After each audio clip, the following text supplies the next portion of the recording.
வணக்கம். இன்னைக்கு வீடியோல கொய்யாவின் நன்மைகள் பத்தி பார்க்கலாம். கொய்யா பழம் கட் பண்ணி பார்க்கும்பொழுது ஒரு சில பழம் வெள்ளையாகவும் இருக்கும். இன்னும் ஒரு சில பழம் ரோஸ் கலர்ல இருக்கும். சின்ன சின்ன பழமாவே இருக்கும். ஆனா அதுதான் அவ்வளோ டேஸ்டாவே இருக்கும். சிலது தடிமனா இருக்கும். கடிக்கவே ரொம்ப கஷ்டமா இருக்கும். ஆனா கொய்யா பழம் எவ்வளோ நன்மைன்ட்டு இந்த வீடியோல பார்க்க போறோம். கொய்யா பழம் சாப்பிடுவதால் முகத்திற்கு பொலிவை தருவதுடன் தோல் வறட்சியை நீக்கும், இரத்தத்தில் சர்க்கரையின் அளவை கட்டுப்படுத்தும், ஜீரண கோளாறுகளை குணப்படுத்துகிறது.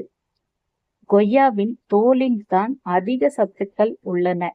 செரிமான உறுப்புகளை வலுப்படுத்தும் ஆற்றல் பெற்றது கொய்யா. இன்னைக்கு வீடியோல கொய்யா பழத்தின் நன்மைகள் இன்னும் என்னென்ன இருக்குன்றத பத்தி தான் பார்க்க போறோம். வாங்க வீடியோக்குள்ள போகலாம். This video sponsored by SBO Digital Marketing. SBO Digital Marketingல ஜாயின் பண்ணிட்ட பிறகு வீட்ல இருந்தபடியே நீங்க உங்களோட வேலையை செய்யலாம். இந்த ஜாப்ல ஜாயின் பண்றதுக்கு ஆண் பெண் வேலை தேடுவர்கள் ஸ்டூடெண்ட் எல்லாருக்குமே இது கரெக்டா இருக்கும். உங்களுக்கு மொபைல் யூஸ் பண்ண தெரிஞ்சால் மட்டும் போதும். வீட்ல இருந்து மொபைல்ல வேலை பார்க்க போறோம், இதுக்கான நேரம் ஏதாச்சும் இருக்கான்னா அதெல்லாம் கிடையாது. நாம சூஸ் பண்ற நேரத்துக்கு நம்மளோட ஒர்க்கை நம்ம பண்ணிக்கலாம். இதுல என்ன ஒர்க்குன்னா, அவங்க கொடுக்குற போட்டோஸ் வீடியோஸ் நம்ம சோசியல் மீடியால போஸ்ட் பண்ணணும். ஃபேஸ்புக், இன்ஸ்டாகிராம், யூடியூப் இந்த அக்கௌண்ட் எல்லாம் நம்ம கிட்ட இருந்தாவே போதும், நாம அந்த ஒர்க்குக்கு எலிஜிபிள். நான் இன்னும் உங்களுக்கு டீட்டெயில்ஸ் தெரிஞ்சுக்கணும்னா ஸ்கிரீன்ல தெரியுற வாட்ஸ்அப் நம்பருக்கு மெசேஜ் பண்ணி கேட்டுக்கங்க. உங்களோட சந்தேகத்தை அவங்க தீர்த்து வைப்பாங்க. ஸ்கிப் பண்ணாதீங்க. பெரிய தப்பு. தினம் 300 ரூபாய் சம்பாதிக்க அரிய வாய்ப்பு. இன்ஸ்டாகிராம், ஃபேஸ்புக் பயன்படுத்த தெரிந்தால் போதும், content post and content publishing மூலமா தினம் 300 ரூபாய் சம்பாதிக்கலாம். இந்த வேலை செய்ய 5 நிமிடம் போதும். Work training support, group communication support, all language customer live chat support, முக்கியமா சொந்தமா ஒரு பிசினஸ் ஸ்டார்ட் பண்ற அளவுக்கு உங்களால கற்றுக்கொள்ளவும் முடியும், சம்பாதிக்கவும் முடியும். இந்த வேலை வாய்ப்பு வழங்குவது 5 வருடத்திற்கு மேல ரன் ஆகிட்டு இருக்க நம்ம தமிழ்நாட்டு company school of business organisation private limited. மேலும் விவரங்களுக்கு டிஸ்கிரிப்ஷன்ல கொடுத்திருக்க நம்பருக்கு வாட்ஸ்அப் பண்ணுங்க.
கொய்யாப்பழம் சாப்பிடுவதால் ஏற்படும் நன்மைகள்: இரத்த அழுத்தத்தை கட்டுப்படுத்த உதவுகிறது, மூளையை ஆரோக்கியமாக வைத்திருக்கிறது, புற்றுநோய் ஆபத்தை குறைக்கிறது, நல்ல கண் பார்வை திறனை தருகிறது, நரம்பு மற்றும் தசைகளுக்கு ஓய்வு கிடைக்கிறது. இன்னைக்கு வீடியோவில் கொய்யா பழத்தின் நன்மைகள் பற்றி பார்த்தோம். இந்த வீடியோ உங்களுக்கு யூஸ்ஃபுல்லாக இருக்கும்ட்டு நான் நம்புகிறேன். வீடியோ பிடிச்சிருந்தா லைக் பண்ணுங்க.